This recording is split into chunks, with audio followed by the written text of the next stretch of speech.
హైదరాబాద్ సహా పలు జిల్లాల్లో వరుణుడు బీభత్సం సృష్టించాడు. భాగ్యనగరంలో ఉదయం ఉక్కపోత, సాయంత్రానికి కుండపోత అన్నట్లుగా భారీ వర్షం కురుస్తోంది.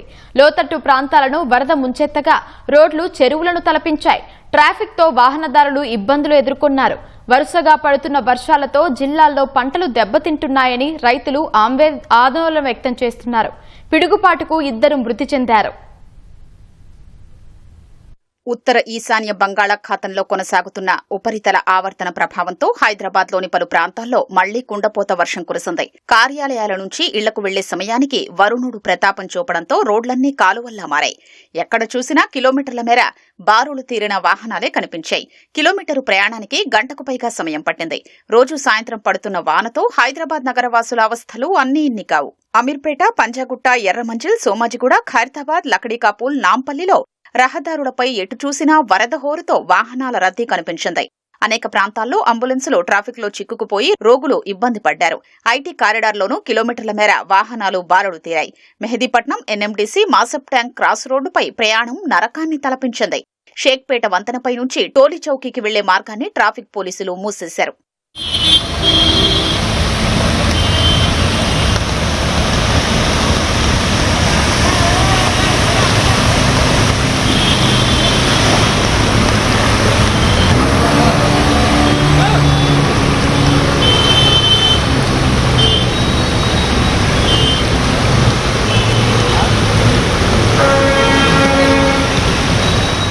ఖైరతాబాద్, బంజారాహిల్స్, జూబ్లీహిల్స్, అమీర్పేట, సనత్ నగర్, బోరబండలో రహదారులపై వరద పోటెత్తింది. పలు బస్తీలు, కాలనీల్లోకి వర్షపు నీరు చేరింది.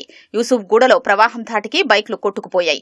బంజారాహిల్స్ రోడ్ నంబర్ 10, జహీరానగర్లో వరద ధాటికి పలు వాహనాలు కొట్టుకుపోయాయి. టోలీచౌకీలోని హకీంపేటలో వరద తీవ్రతకు ఆటోలు కొట్టుకుపోయాయి. జూబ్లీహిల్స్ వెంకటేశ్వర కాలనీ డివిజన్లోని దేవరకొండ బస్తీ నీట మునిగింది. బస్తీవాసుల ఇళ్లలోకి నీళ్లు చేరడంతో ఇబ్బందులు పడ్డారు. విషయం తెలుసుకున్న జీహెచ్ఎంసీ మేయర్ విజయలక్ష్మి హైడ్రా బృందాలతో కాలినడకన దేవరకొండ బస్తీకి చేరుకుని బాధితుల్ని పరామర్శించారు. నాలాను పరిశీలించి చర్యలు తీసుకోవాలని సిబ్బందిని ఆదేశించారు. భవిష్యత్తులో ఇలాంటివి పునరావృతం కాకుండా నాలా పూడికతీత పనులు చేపట్టాలని అధికారులకు మేయర్ సూచించారు. హైడ్రా కమిషనర్ రంగనాథ్తో కలిసి కేబీఆర్ పార్కు వద్ద వాటర్ లాంగింగ్ పాయింట్ ను పరిశీలించి శాశ్వత పరిష్కారం కోసం ప్రణాళికలు సిద్ధం చేయాలని ఆదేశించారు.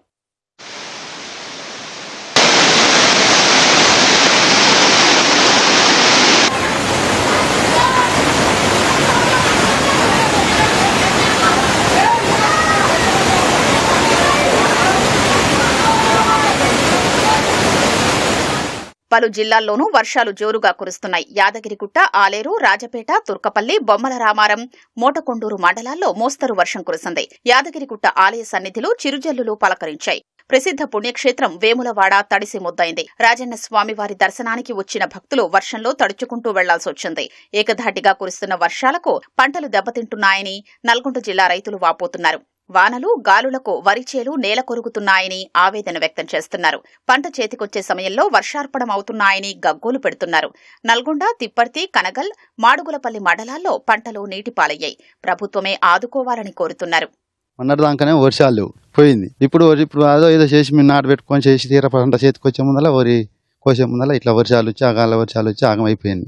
ఆగమైపోయి అంత అడ్డం పడి పంట నష్టమై రైతుకు ఇంత నష్టం. గవర్నమెంట్ స్పందించి ఈ నష్టపరిహారాన్ని అంతో ఇంతో మాకు చేసే ఉపాయం చేయాలండి. 20 ఎకరాల పొలం పేరు మీద అంత లేదన్నా ఒక లాసు ఒక 2 లక్షలు కానీ 3 లక్షలు కానీ అందాదా 20 ఎకరాల పొలం గట్టినైందండి. మొత్తం 3 రోజులు అయింది. గత 3 రోజులు అంది ఇట్లా పడిపోతున్నాయండి పొలాలన్నీ. వర్షాలు వచ్చి ఎవరు కానీ ఇంతవారికి వచ్చి పట్టించుకునే వాళ్ళు లేరు, ఎవరు స్పందించిన వాళ్ళు లేరు. వర్షానికి మొత్తం అడ్డం మురిగి మొత్తం నీళ్ళల్లో పడ్డది. మొత్తం వాటర్లో ఉంది, పాసిపోయింది. మొత్తం కొంత వస్తుంది దిగుబడి. అలా మొత్తం 70% పోయింది. పెట్టుబడులు మాకు ఎక్కువ అయినాయి. మొత్తం ఎకరానికి 25,000 నుంచి 30,000 పెట్టుబడి వస్తుంది. మాకు ఆ పెట్టుబడుల మందమన్నా గవర్నమెంట్ ఏమన్నా సాయం చేస్తుందని మా యొక్క రైతుల ఆవేదన.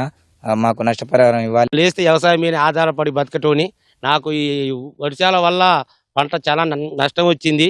నేను పెట్టిన 10 ఎకరాలల్లా 5-6 ఎకరాలు అడ్డం పడి నీళ్ళనే నానుకుంటా ఉంది.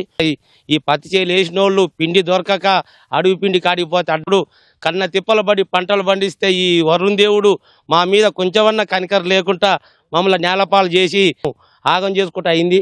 అధికారులు అనేది ఈ రైతు మీద దృష్టి పెట్టి ఈ రైతులను కాపాడేటట్టుగా ముందంజ చేయాలన్నట్టుగా కోరుతున్నాం. ఈ వర్షాలతో మొన్న దానిక అటు ఇటు తిప్పకుండా బారినాయి. ఈ మధ్య వర్షాలు ఎక్కువైనాయి, కాలు వస్తుంది. ఈ వరదకు మొత్తం అడ్డం పడి పొలాలు మొత్తం ఆగమాగమైనాయి. చేతికి వచ్చేటట్టు లేదు సార్. దయచేసి రైతుని మీరు జర ఆదుకుంటే చాలా మేలు చేసిన వాళ్ళు అవుతారు సార్. 1,15,000 పెట్టాను సార్ ఖర్చు. ఇప్పుడు ఇంకొక 10 రోజులు అయితే నా చేతికి వచ్చు. ఇప్పుడు వాళ్ళ చేతికి వచ్చేటట్టు లేదు. కౌలు రైతుల్ని ఆదుకోమని మేము మరీ కోరుతున్నాం సార్. బోర్లు పోయక కాలువ ఆదేరు లేక వెనకకు పెట్టుకుంటే ఆ వెనకకు పెట్టుకున్న పొలం కూడా మాకు ఆ చేతికి చేతి దాకా వచ్చింది, నోటి దాకా రాకుండా ఆ పొలం ఆగమైంది. ఆ రోగాలు నీళ్ళు లేక తడవక పెట్టుకొని కొద్దిగా ముందర పెట్టుకున్న పొలం ఉంటే ఒక 5 గుంటలు 10 గుంటలు ఉంటే అది గాలివానకు అడ్డం పడ్డది. దేంట్లో ప్రయోజనం లేకుండా అయిపోయింది. పొలం నష్టమే ఉన్నది సార్. మాకు ఏం చేయాలంటే గవర్నమెంట్ ఏమన్నా మాకు సాయం చేయాలి సారు. వరంగల్ జిల్లా దుగ్గొండి మండలం మస్కు చంద్రయ్యపల్లి గ్రామంలో పిడుగుపాటుకు రాకేష్ అనే యువకుడు మృతి చెందాడు. వ్యవసాయ పనుల కోసం బావి వద్దకు వెళ్లగా పిడుగుపడి మృత్యువాత పడ్డాడు. నిర్మల్ జిల్లా మామడ మండలం కోరిటికల్లో వెంకటేశ్వర స్వామి ఆలయ శిఖరంపై పిడుగుపడి పాక్షికంగా దెబ్బతింది. ఆ సమయంలో గుడిలో భక్తులెవరూ లేకపోవడంతో ప్రమాదం తప్పింది. వరంగల్ జిల్లా రాయపర్తి మండలం బందనపల్లి గ్రామంలో పిడుగుపాటుకు గేదె మృతి చెందింది. సంగారెడ్డి జిల్లా రాయకోడ్ మండలం కుస్నూరు గుర్మిల వాగుపై బైక్తో సహా కృష్ణ అనే వ్యక్తి కొట్టుకుపోయాడు.